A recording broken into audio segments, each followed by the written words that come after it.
Good evening. Good evening. Welcome back, wherever it is that you happen to be tuning in from. Bear with me as I get all our viewers on. If you are somebody that is looking to move abroad and you have a friend that needs to get some information on what that looks like, please make sure you are sharing the live with them. Some people may not be off of work yet, but doesn't mean that they don't need to hear some information that may be able to help them change their location. Allow this to do what it does regarding the algorithm. But tonight we're going to get into something special. If you guys do not know who I am, my name is RJ. I am a former person living in the United States full time. Yes, I am an American, but I do live abroad, and it has been the last 3 years full time. However, the opportunity to not only reach back but connect people that are looking to move abroad with the resources that they are going to need, whether it is where to live, who is the vetted resource for immigration law, visas, healthcare, how do you move abroad with children. These things are really important to consider, and the more I'm talking to people, the more I am seeing people go into a scenario of, can I move abroad? How do I go put these things together? I'm realizing that not everybody is equipped with the same tools when it comes to doing your research.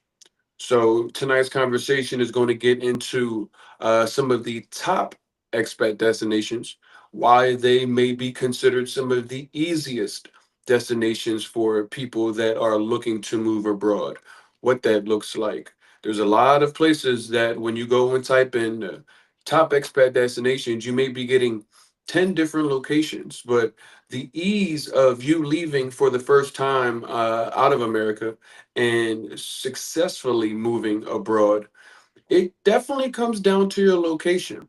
People that have gone to some of these other locations have learned in their travels that they may have either bit off more than they could chew. They needed a little bit more understanding of how the world works, what that looks like before even venturing here, because a lot of people don't realize that when you're looking to move abroad, you're in a position where you are actually considering changing your life. Everything when you go to move abroad is going to be different. And moving abroad and the thought process of that comes down to somebody being fed up with their environment. Fed up with their environment to a point where you are now looking at other cultures, other languages, maybe the entire other side of the world considered from where you're coming from, and saying, I've had enough.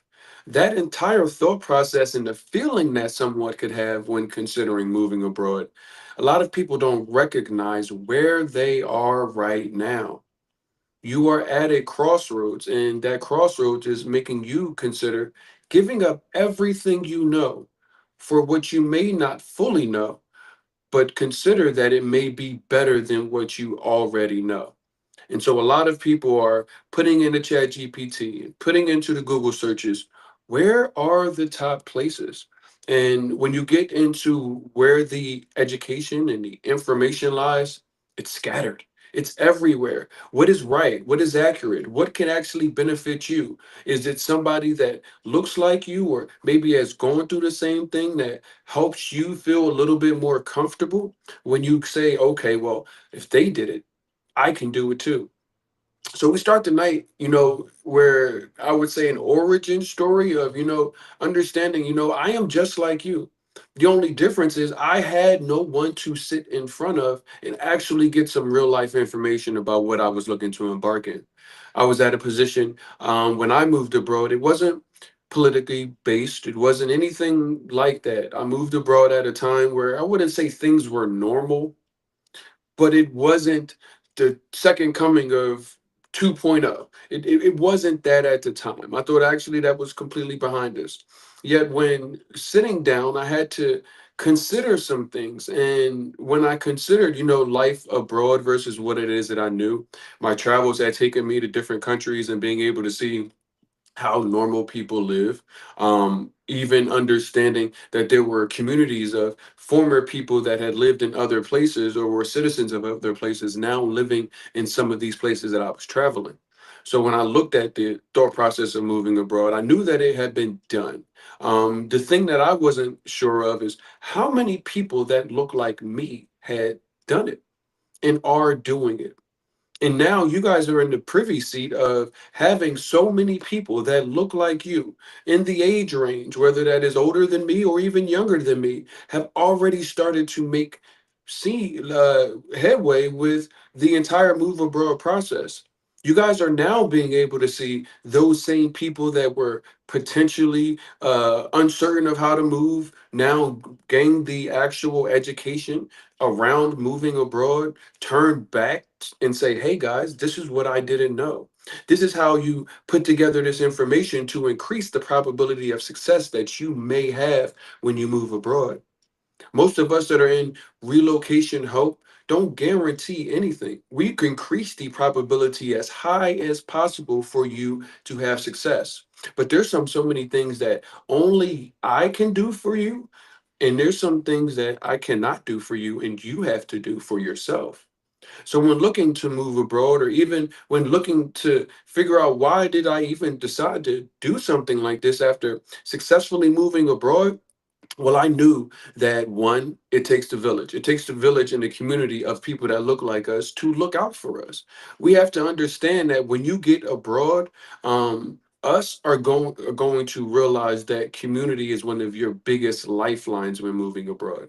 Having the opportunity to reach back to people that were going to be going through the exact same thing I went through, except this time I wasn't in the position that they are. I was in a position to extend resources. Make certain that you guys understand what a hookup is. The hookup is essentially what the community offers you and what you can bring to the community, when you go about moving abroad. So, looking at relocation, I said there were going to be a bunch of people that look to move abroad going into this next election. When we started this initiative, I knew that there were going to be people that look just like me, uncertain of where to go, what this looks like, how to get the hookup in regards to vetted resources, how to spot a scam or even navigate around a scam so that way that you don't be a next victim. These things are some things that may be on the top of your head, but you're not sure where to start. Well, that is why we're here. Everything that you see on this platform, whether it comes from myself or any expert that we bring on, is designed to make your life a little bit easier when it comes to this journey about moving abroad. We bring on experts and destination specialists and things that you might have forgot running out of a burning house of America because you're just ready to go. These things have been compiled to make certain that you have almost a bulletproof plan in order to ensure that you have increased the probability of you having success by moving abroad in the most efficient and effective way. Now, I know you guys are here tonight to talk about the three top easiest destinations. You probably already are aware of many of them, but we have to unwrap what easy means. As I mentioned, a person that is living in America for their entire life, now faced with the opportunity to move abroad, is in a situation of angst, anxiety, and duress that they may not be ready to grasp. You ever played hide and seek and you remember home base? You had to get back to home base because that's when you were safe. America has acted as that essential hide and seek scenario in a home base environment for so long.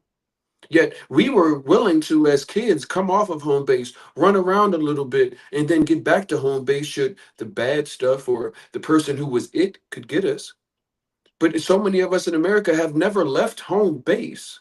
We've never even took our hands off of it. So many people call my phone and are now just getting their passports, and it's all good. We understand that the average American doesn't grow up with a passport and utilizing it. So never mind the person that looks like me growing up in America, the numbers don't weigh in our favor. So I'm understanding that people are at a position where they're first looking to move abroad and at the same time grabbing the documents that they need that they've never had access to. or they never thought into going to get. So when we talk about the ease of use, understand where you are when looking into these countries that you may want to pick for your first destination. So many people are going and doing the research on the various platforms. You might be watching on TikTok, you might be watching on Twitch, YouTube. I'm not certain where you guys are watching right now, but I will tell you that there is a bunch of information scattered all around. How do you sift through it and define what it is that is actually valuable to you? Who's actually doing the work and providing resources that you can need, or is who is just trying to take money out of your pockets, considering that, hey, when people are emotionally led, they have a tendency to spend money a lot quicker than when everything is fine. There are so many different options for you that are on the internet, but which ones matter? I tell you, no matter if you work with us or work with anyone, you should be asking some very tough questions from the audience, the client, as far as the person that is showing you what this has to offer and how they can help, in regards of what can I touch without having to go through them that they present. Herein lies a conversation that you're going to be able to go back to and reference at any point, because we want to give you guys something that you can use. You may not purchase anything, but the thought process that is going to lead you to the journey abroad and how to go about it, you're going to find that here. And it's free of charge, because we need to understand that we are the only ways that we get out of what we are in. The we has to be brought back into the room. So, when we talk about what of ease looks like, so many of you guys are starting to look at places that are buzzworthy places, but may not be the easiest place to move for your first time. You guys are thinking, oh, I've got to go get my visa for my first time going into the country, and not realizing that good old blue passport that never really made you any sense when you had it or didn't have it growing up in America. Well, now this will get you 180 days. I caution people that are looking to move and go get a visa in a particular place before they've used the 180 days of their passport. It is like showing up to a date, a first date with a wedding ring and saying, if it goes great, I may pop the question. Because a visa requires so much information from you, paperwork, these things, like they're asking bank statements. Who do you work for? How much money do you make? Is your FBI background situation? What are your fingerprints? These are real life things, and I tell people that are looking to move abroad, wait a little minute before you go applying for the visa, because what if you get the visa, you've never been there, and based off of what your research or somebody told you because they have some greased palms with a lawyer, oh well, you should get a visa even though you've never visited, and you should start that process now. Well, let me tell you, you have to go spend money, time, and resources. But what if you got there after doing all your research and it wasn't what you expected? But now you've got 2 years on a digital nomad visa to a place that you actually don't like once you got there. What was the reason to go get the visa just right then? 180 days is a good example of what the life would be like there for you before going and getting into a horse and carriage and riding off in the sunset with whatever destination is on your heart. But we're here to talk about ease of use. I'm just trying to give some light to some things, because I know some people are like, I mean, they're calling me. I have the conversations, I have the questions, and I ask people very specific things because I want to know how you got here. What made you say I want to move to Thailand? Did you know that it's not today, it's tomorrow? Do you know that you may not be able to, as far as distance goes from friends and family, a 1 hour or a 3 hour time zone difference? That's tough already. Never mind a 12-hour time zone difference. These other places that are being looked at, especially Black Americans, we're hearing that, if you are a descendant of, enslaved people in America, then you can come here and get citizenship. All you have to do is show that you are here. I saw Benin, I saw Ghana. We have my boy Drew from Urban Travel on. He was talking about living in Ghana, and he had a unique scenario as a person that was living in Ghana because he worked in Ghana. So he worked there in a government entity in Ghana on their time. But he said that 5 hour time difference was really difficult, and mind you, he was working on Ghanaian time. Never mind somebody that is looking to do remote work, make money online, cater to an American audience, what that looks like. I had a homegirl that was living in Colombia, and she told me, based off of the algorithm, I need to move back to the United States because my algorithm in Colombia is being suppressed. These are real things that you need to consider when moving abroad. These destinations that are like, hey, come get citizenship. Citizenship in the place, and plenty of people love Ghana. I'm not saying that, but I always talk about you. I don't know you, but you aren't everybody. So everybody might love Ghana and everybody might love this place, that Thailand. But do you like it? I wouldn't go putting the horse before the buggy before the horse, in the sense of, gathering a visa before you even really visit. And I don't mean go and do the tourist things. If you're new here, you may have never heard this, but you need to put your Tuesday glasses on and take your tourist glasses off. So many of you guys are basing your move abroad on what your tourist glasses gave you when you went, that feeling you felt. But that feeling is going to feel a little bit different when you live there. And there's no, not saying that you can't return home, but when you go move abroad and you fully unplug, I don't have a home in the United States. I don't have a car. I get mail sent to a certain place, but I haven't even seen that mail since the last time I've been in the United States, and I really can't really tell you when. So these things are realistic. You got to wrap your head around these. Thinking about what is the easiest place. I tell people, do not lie to yourself about these time zones. Do not also lie about the value of community.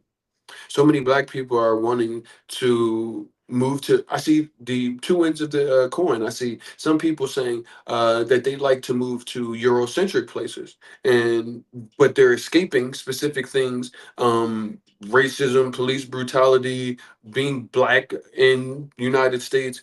Yet they've got Eurocentric places that may mirror some of the things that they've seen in America. Now, trust me, America's got its own little special bubble of kind of racism, but racism is a global entity. It is the world's well-traveled traveler. It is everywhere. It just has different hats. It looks different. Some places it has a little thin mustache on with a little beret. Some places it looks completely different than what we're used to in the United States. But oh, best and believe.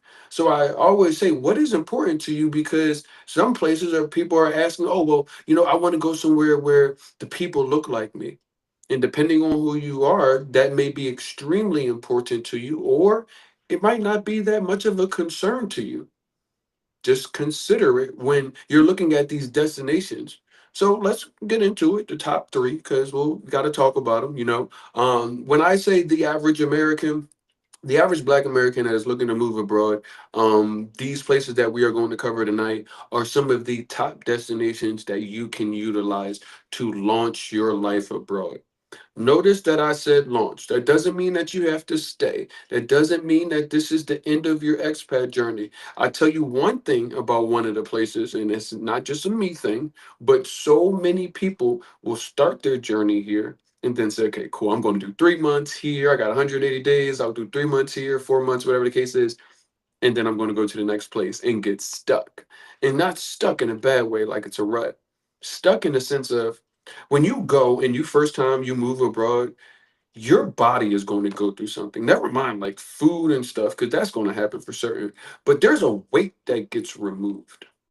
And what happens in the place that we're going to talk about tonight, the energy of moving abroad just feels different because it's oftentimes the first time the weight of America has been removed from you. And it's different than when you are on vacation. You get to feel it a little bit when you're on vacation. You're like, oh, I don't want to go back home. I got to go back to work. This feeling I had over here, the food was good, the food was fresh, the air was crisp, those things. You feel a little bit. But when you sell all your stuff and go through that process, and then you finally get there and you unpack and you just sit and listen, the noise outside can sound different, people are different. You kind of start to look in yourself, and you say like, okay, you ever been in a really loud environment, and really loud, like you had to yell to talk to somebody that was right next to you? And then you immediately either they cut the music off and then you were yelling things like, oh my gosh, the noise, I can't hear it in my head anymore. I didn't realize how comfortable I got with this banging in my head, this noise. And now that I don't have that noise, it's almost deafeningly silent. That is what you will experience when you move abroad. You finally realize that all that angst and anxiety that you either one knew about or two didn't even have the time to slow down to grasp.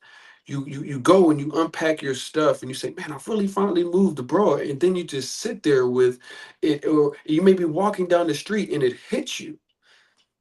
I've changed my life.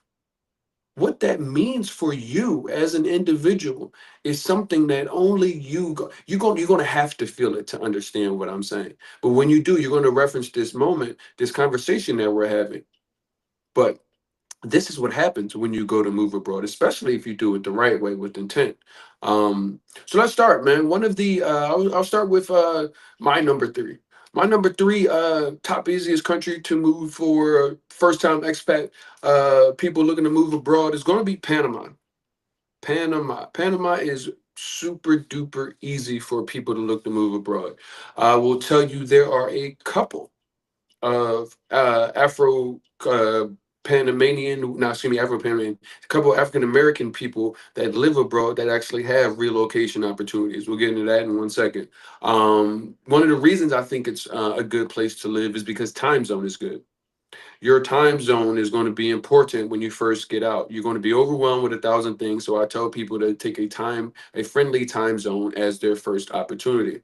So time zone is going to be important. Another thing that is maybe you guys don't know, Copa Airlines is headquartered in Panama. What that means for you, it is a major international hub. One of the reasons that I looked to move abroad was I love travel and I wanted to see different countries. The cost from the United States and from Atlanta to Philadelphia round trip might be $250. The cost from Panama to Ecuador to Peru might be $200 round trip. All of this depends, but these things were a little bit more in grasp when you look at opportunities with Panama. A lot of people don't know that Copa Airlines, because it is headquartered in Panama, a thing that you can do is something called a stopover program.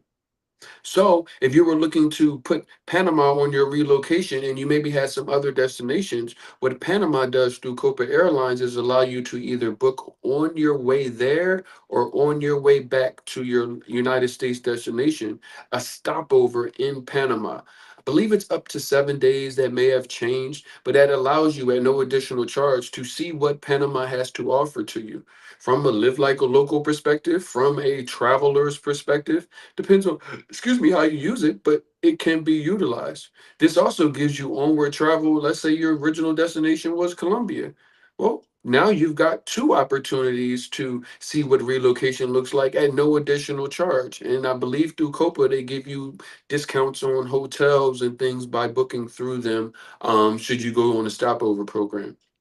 One of the other things that make it attractive for Americans, because a lot of people call me and they come visit and they're like, well, can I use my US dollar? And I'm like, well, I tell people, the Americans, like, when you see US dollar, that's going to dictate how much things cost, guys. So you got to really take into consideration that. But the other thing you need to take in consideration is that, like I said, it may not be the best thing when you use USD, but they use USD for those who are looking to still be able to utilize USD. Now, I will tell you, life in Panama is going to be a little different depending on where you are. There's a beach side, there's the city side. There are a number of different international people that are there, from Europeans to obviously the local population. It has a local Afro-Panamanian population as well. So it's a huge city with a bunch of mixtures of different cultures. Um, Even though you have the US dollar present, because the United States just charges so much for everything, you can still see benefits in cost of living versus major cities. What we've done, and the good thing for you guys is the three destinations we're covering, they'll all be available on our virtual relocation conference. That is going to be November 22nd. If you are interested in Colombia, Mexico, Panama, South Africa, we got you. So we have experts from all of those locations, as well as immigration, healthcare, parenting abroad, coaching for expats, um, how to make money online. These things I know they're on the top of your to-do list. So make sure you guys are going to move to travelabroad.com. You can get your early bird tickets locked in. They come with a bunch of gifts for you. So definitely make certain if you're looking to move abroad and you need to see multiple destinations at once, go there and get your ticket. But Big Will from Go Explore Panama will be discussing Panama in detail. We're covering it from a high level tonight. It's one of our top three easiest expat destinations to move to. Panama, like I said, I think it's depending on where you're going. It's a lot of straight flights from major cities. It's not far at all. It's not as far as Colombia. It is a major international hub as far as an airport. The airport, they got some American things there. I think I saw Popeyes in the American in the Panamanian airport.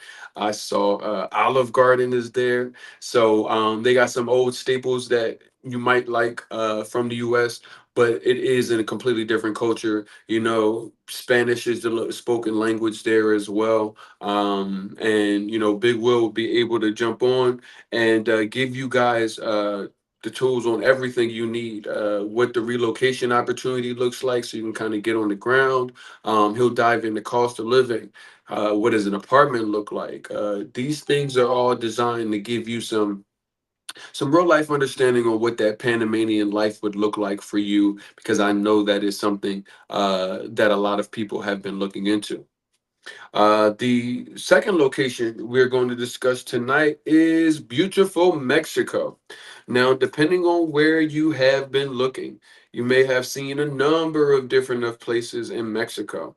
You have Mexico City, you have Merida, you have, I'm hearing people living in Oaxaca now, but we will have an expert coming on for Playa del Carmen, Mexico. Mexico is definitely a great starter city. Excuse me, starter. Playa del Carmen is a great starter city, and Mexico has a number of good first options for you when looking to move abroad. I will only speak about Playa because I am not the expert, but I will tell you that there are the ones that I mentioned. Merida is for certain. I know a lot of people are living in Mexico City, as well as Oaxaca is somewhere that people are starting to build community. With Playa del Carmen, I tell people that it is probably one of the easiest because you've got a lot of things that are similar to the United States. So for your first time out, convenience. You know, I moved straight to Colombia. I didn't see a Walmart for 3 years. In Playa, there is Walmart. So Walmart is available. And you might say, well, I don't really need Walmart. I don't like Walmart. You'd be surprised, or depending on where you go, what kind of inventory you'll have to do and say, okay, well, they just don't have this here. Whereas one, that's why I said it's one of the easiest ones, they have Walmart available. Playa del Carmen, depending on where you're living, it is centered around Centro and Fifth Avenue. Fifth Avenue has a host of different hotels and different resort options available. That is important because it is technically a tourist town. So still much cheaper than the United States, which is why many people are still looking to leave. It's a beach town, so it's going to be 80 to 90 degrees all year long. The beaches are free, so you have access to all of them. You can, if you want to be the beach guy and live the resort day pass life, these are all opportunities there. A lot of people speak English here, so it's not as heavily. I would say you still need Spanish for certain, but there are a lot of people that speak English in Playa del Carmen. There is a Black expat community here there as well, and I would say the ease of use getting back and forth from the United States is probably one of the easiest ones that we're going to talk about here tonight. You've got straight flights, obviously, from even more cities in the United States. Costs for these flights are relatively easy.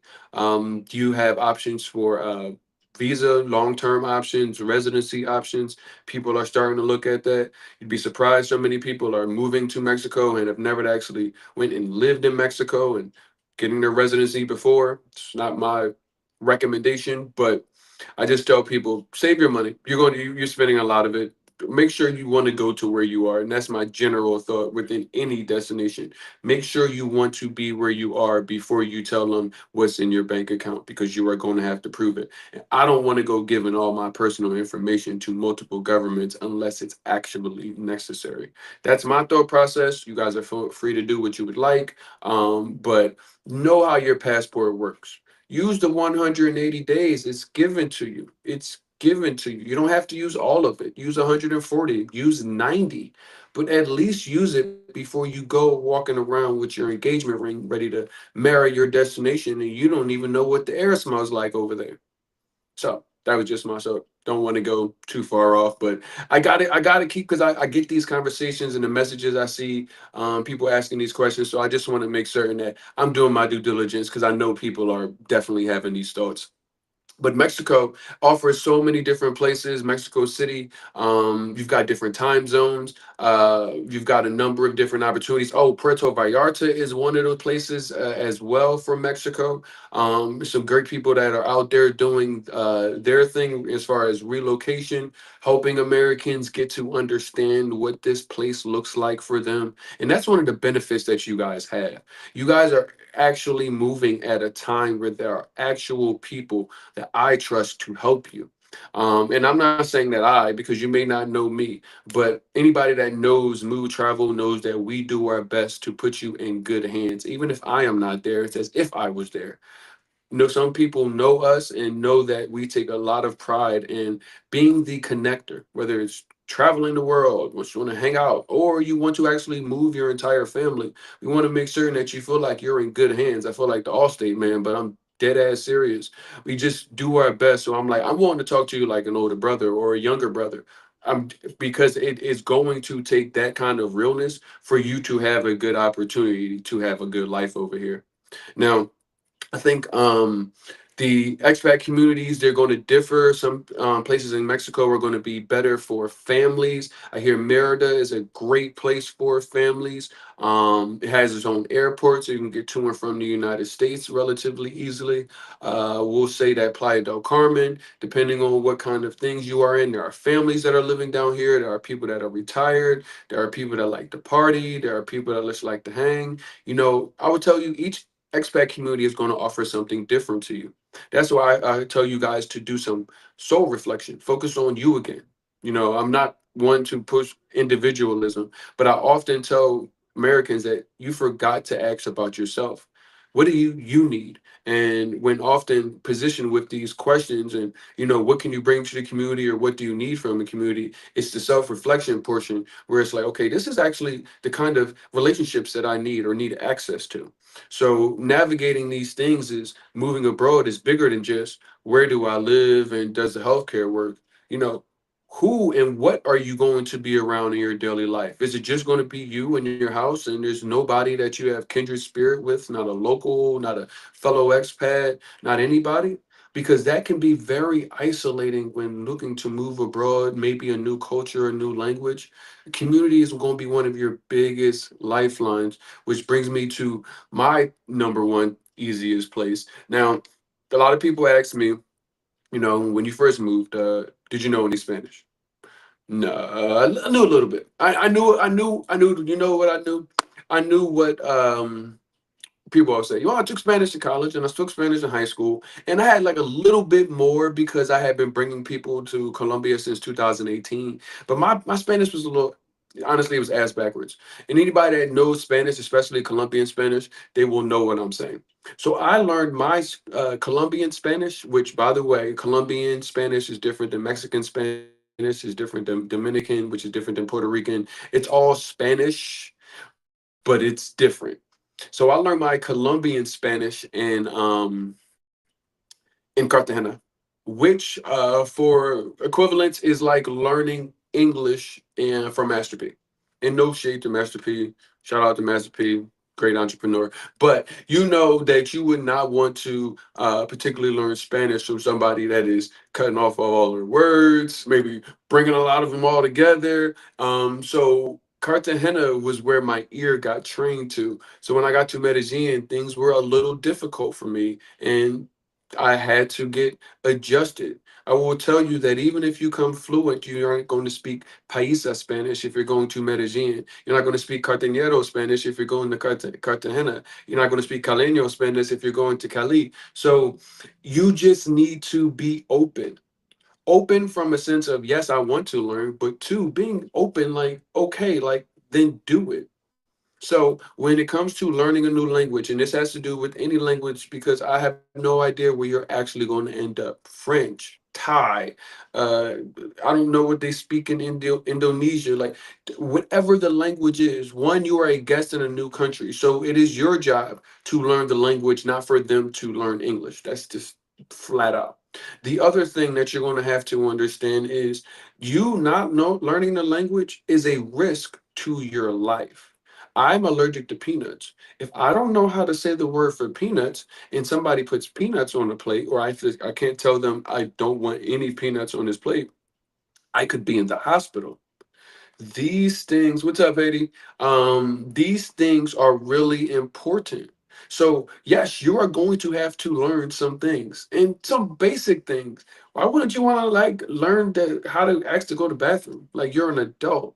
Have an open ear and a heart to learning a new language. So, my number one spot is Colombia. I say Colombia is because Colombia has meant something to me very deeply since the first time I ever stepped into it. It was the first time in my life another black person that did not speak my language came up to me and said, "Tú eres mi color, tú eres mi color." And at the time, I did not know what that meant, but it means you are my color, you are my color. And in 2018, 2017, when I first stepped foot in Cartagena, it wasn't a lot of Americans coming, a lot of Black Americans coming. That was a time that just wasn't a lot of us even knew that that was a place to go. So they weren't running into. Shout out to Keebdo for sure. It was a place where they weren't running into as many Americans. So to see a Black American traveling in front of them, it was a greeting. It was a calling to what I didn't know was my spirit. And I was like, well, damn, like that was the first time I'm 30 some years old and another black man that didn't even know me came up to me excited to see me speaking to me in another language. I was floored. So when I got to Colombia, I realized like my life was going to be different moving here. I was going to be able to see things from a different lens than I wasn't able to.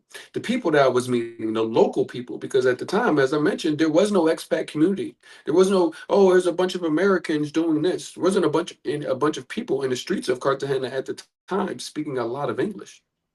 So I had to walk around and navigate how to go about being a community person again in a new language, learning relationships value once again back in my life.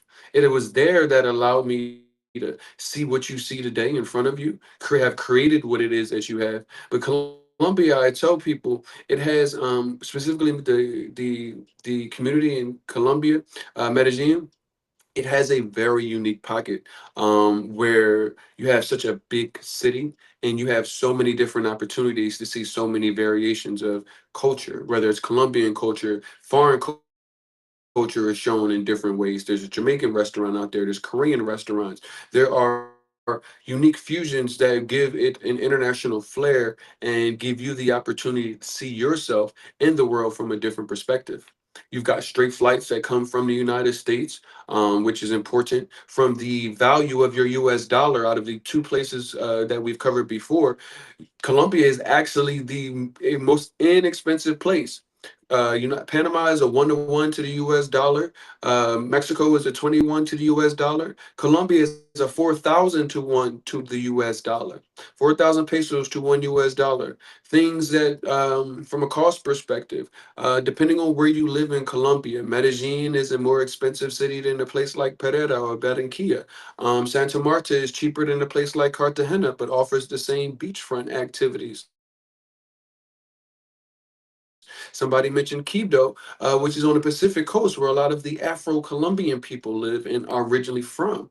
These things all vary from a cost perspective. I can speak on Medellin and give you guys an understanding that you can spend as if you're in the United States, or you can live a very normal life. I know somebody that had an apartment for $300 a month. I think it was like a 2 family apartment. They were living in Medellin, and they were making $1,000 a month.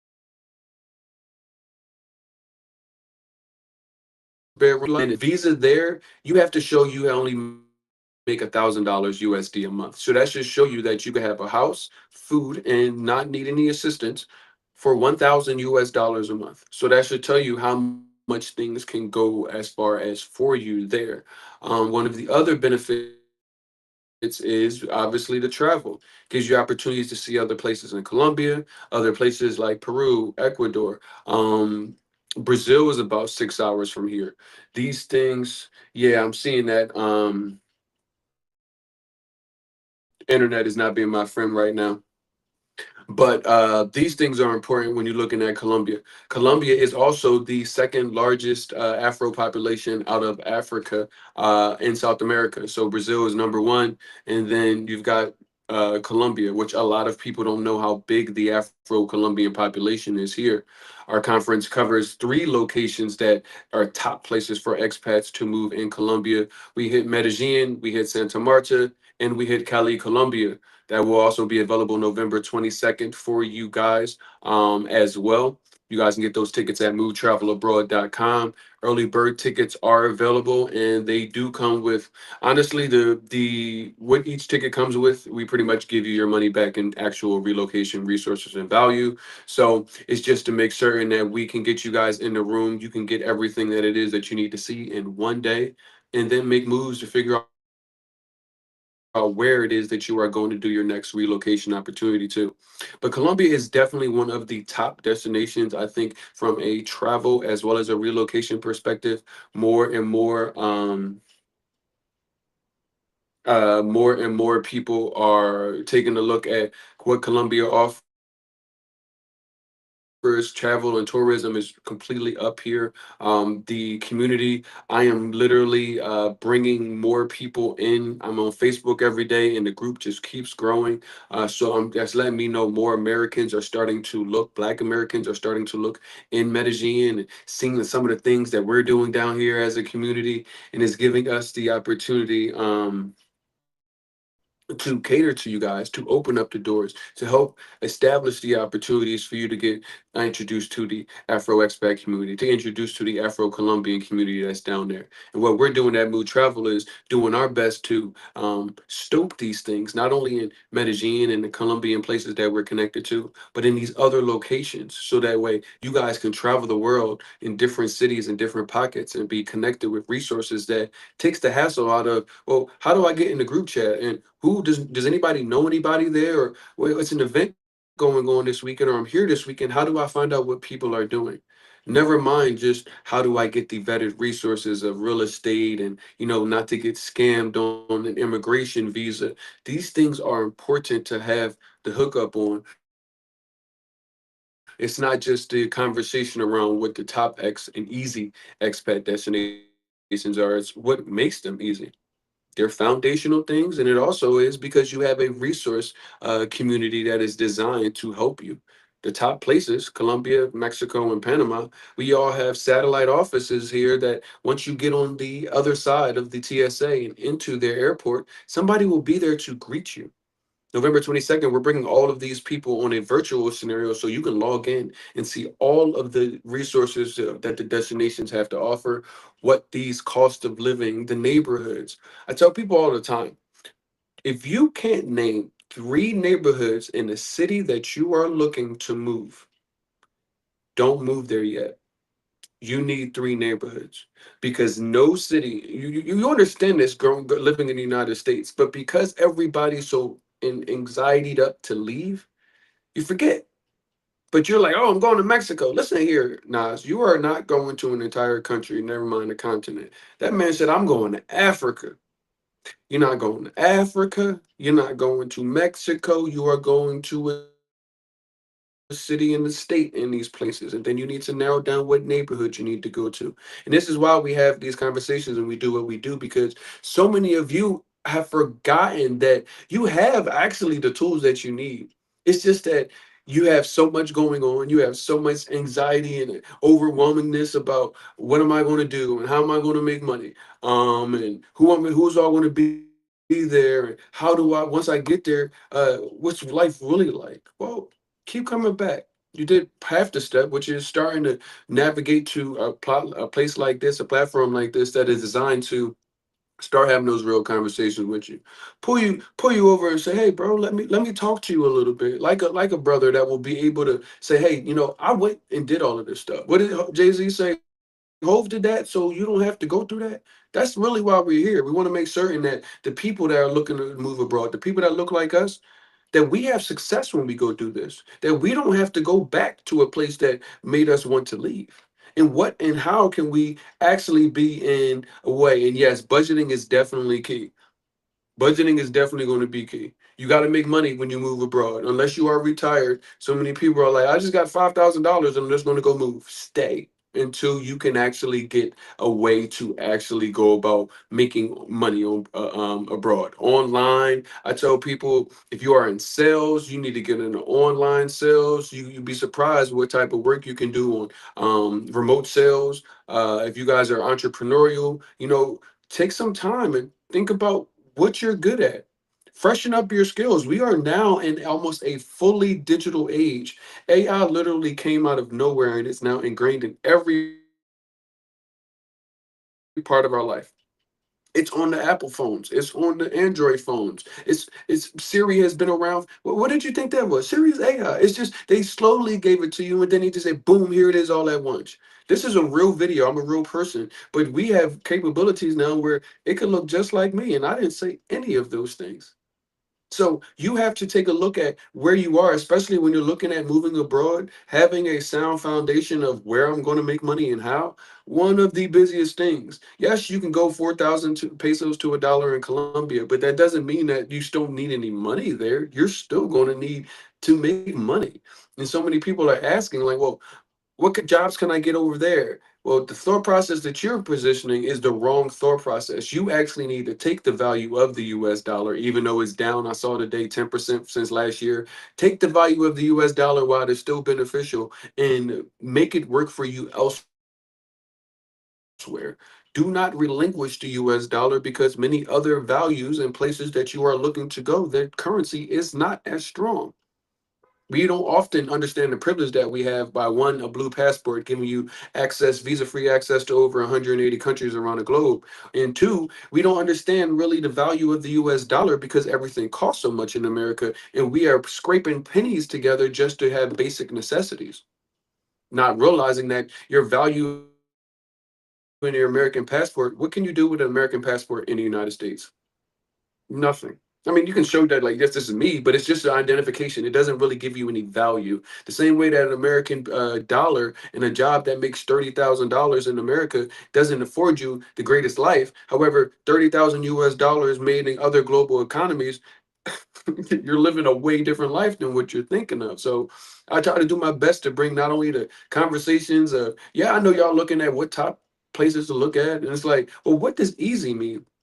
And let's bring some of the reality to these Indonesia. Let's move to Bali for my first time ever. And I just got my passport last week. Let's move to Thailand for my first time ever because they told me it's a $200 villa waiting there for me. And maybe it is.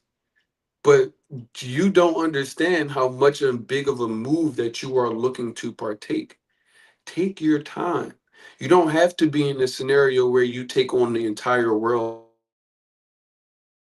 at once. I know it feels overwhelming. It feels deafening. The sound that is consistently is that is America that's in your head. But if you guys don't take the proper steps, don't put the right resources in your relocation toolkit, you will be back in the United States and you will not have had a good experience. And you might be fighting for it, but you don't understand that the work of your success in moving abroad starts today. It starts in America. It starts right now. It starts in your head, wherever you are, snapping out of it, understanding that this can't go on and it shouldn't go on. But what you do about it is how you sustain living abroad. It's not just leaving. You don't want to just leave and go back. You're looking for sustainability. That's why I teach you and preach to you guys about things that you might have forgot. You might have forgot how important community is. You might have forgot how much it's important to be a human. I keep telling y'all, we only own this world to be with each other. We've often forgotten that. communities. Speaking of, I talked to you. I said, I speak to us, but understanding that us is a global diaspora of us. We all have different resources and skills, and the three places that I named have a number of different Afro diaspora communities that are available for you to tap in with, learn from, build with. The table is not for us that we have been looking to be at somewhere for all this time. The table is what it is that we can do together and have a seat at a table that is designed for us, looks like us, designed with us in mind. So I do my best to speak directly to us. So hopefully that somebody that you might not have to know gave you something that you didn't need to know, the need to learn, need to ask and question yourself about. Set some realistic expectations about what this move abroad is, making you realize that you don't need to show up the first time that you go somewhere with the digital nomad visa. Your passport will do amazing things before pigeoning and putting yourself into a hole where I've either got scammed because the immigration lawyer was full of crap, they either charged me a bunch of money, or one of the worst things, I got the visa, but I actually don't like the place that I chose. It's nothing like I thought it was going to be. I spent 3 weeks here after only spending a week here, thinking that that was enough time, and I realized like nothing about this city is for me. What now? Well, hopefully you don't do that and you remember this conversation. Hopefully you've taken some of the guidance and the things that we've talked about here and understand that, hey, I can only do my best. Come back on Mondays and Wednesdays. I think we are on Mondays, Tuesdays, and Wednesdays to have these conversations with you. Put the relocation conference together for you so that you can come in on a Saturday and get all of the destinations that are on your top radar. Get all of the resources and get connected to people and valuable things that you need to put in your relocation bag at a low enough cost where it's not hitting you over the head. This cost for the early bird is the cost of lunch in the United States at this point. The resource value gives you so much back. It's probably over $500 worth of value, and the ticket's not even $100. So we did our best to try to give you something and show you all of the other things, the free conversations, the free documents that we have on Move Travel Abroad, the relocation resources. We give you a test that says, hey, tell me a couple of things about you. Based off of those answers, here are the top places that we serve that are aligned to what your needs and what your goals are.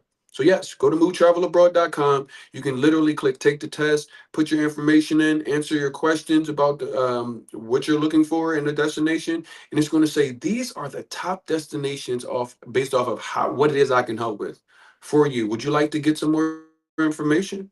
That way you can get help narrowing it down. It doesn't all have to be on you, but I do need you to know there's only some things I'm going to be able to do for you.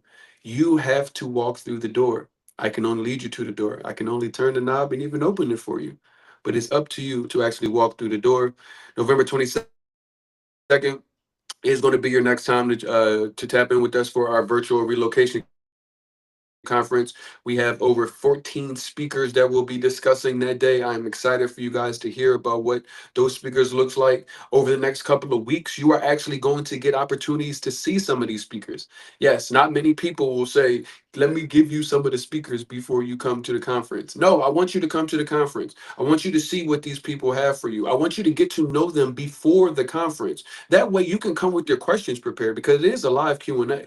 But we want to get you guys understanding that what these people have for you is for you. It is designed to help you move abroad. It is designed to take the things that maybe were on your relocation list of things to get settled or people to get connected to, but it's also some things that you might have forgot. I say when you're running out of a burning house, you might forget some things, but don't worry, we got you. We're gonna make certain that we don't miss any gaps. And my best thing that I can do is tell you if you don't see something that we're not covering, if there's conversation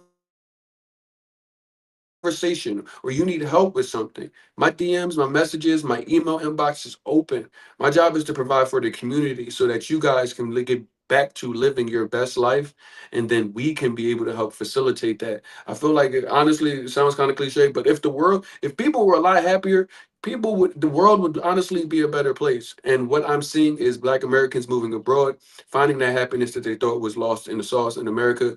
And me and my team are more than happy to be able to help facilitate what is called the next Black Exodus. So migrant wave of people looking to move abroad, and the not enough resources to help. Our job is to help. These conversations hopefully have helped you tonight. If you are watching this on the replay or you have seen this, go do me a favor. Go to Black Expat Life Abroad on YouTube. Please like, follow, and share this with somebody that needs to hear this. There's over 190 videos of conversations around moving abroad. We brought on experts, we brought on other locations. Please go there. We are actively building our school community, so please stay tuned for the release of that. That way, we're going to put everything there. You can take all of the information at your leisure. We want to do our best to help make it easy for us to move abroad, and not only just move abroad, thrive and be connected to the communities that are thriving and living abroad. So thank you guys for always tuning in. I appreciate y'all. It's Monday. I'm excited to be back in front of the camera. I'm excited to see you guys tomorrow. We will be back on with the Roots and Routes podcast team. That starts at 5:30 p.m. Central Time. So you will see myself, Miss Tisha, Akeem, and Miss Michelle. As always, my name is RJ Mood. I appreciate y'all, and you guys be